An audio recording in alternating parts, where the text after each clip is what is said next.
Dans ce nouvel ouvrage publié aux éditions Concurrence, les chroniques décalées d'un économiste,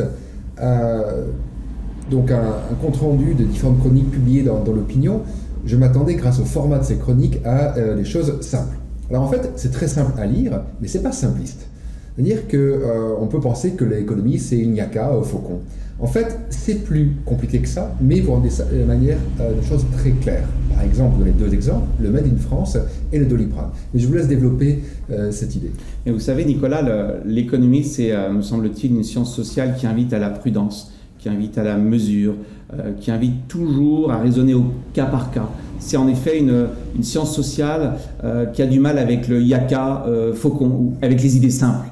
Prenez l'exemple en effet du Made in France. Pardon, le produit 100% Made in France, ça n'existe pas et ça n'existera pas. Pourquoi? Parce qu'un produit, c'est toujours un assemblage de composants qui viennent de différents horizons, de différents pays. Et donc vous ne pouvez pas avoir un produit 100% français. Ce qui ne veut pas dire qu'un produit n'a pas de composants ou de valeur ajoutée française, mais ça veut dire qu'il faut raisonner en pourcentage. Et paradoxalement, un des produits, vous le savez peut-être, le plus français, c'est la Toyota Yaris, produite à Valenciennes, puisqu'elle incorpore majoritairement des composants français. Donc vous voyez, c'est intéressant de jamais tomber dans cette vision simpliste, ce qui ne veut pas dire que le produit français n'existe pas, mais en tout cas, c'est sans doute pas par le fait qu'il ait été assemblé, composé en France, c'est peut-être plus par son ADN.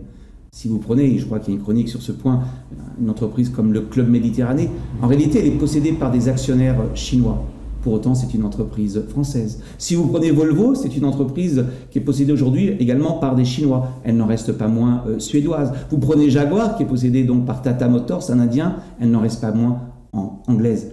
En réalité, la notion de nationalité d'un produit ne doit pas être recherchée dans sa composition, dans ses composants, mais en réalité dans son histoire, c'est-à-dire son ADN.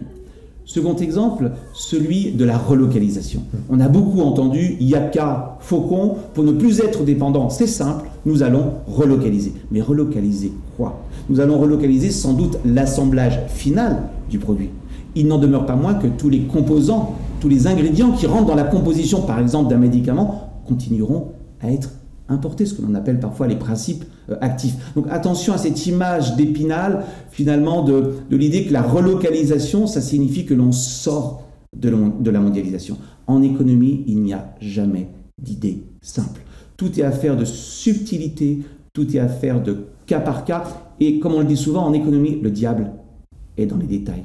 Le diable est dans la mise en œuvre des mesures. L'économie, c'est l'art de l'exécution. C'est l'art des effets indirects, c'est l'art de détecter les effets pervers, les effets non anticipés.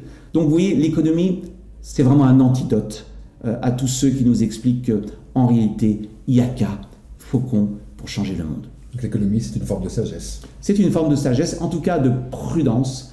C'est une école qui invite vraiment à la pondération et à la modération. Merci.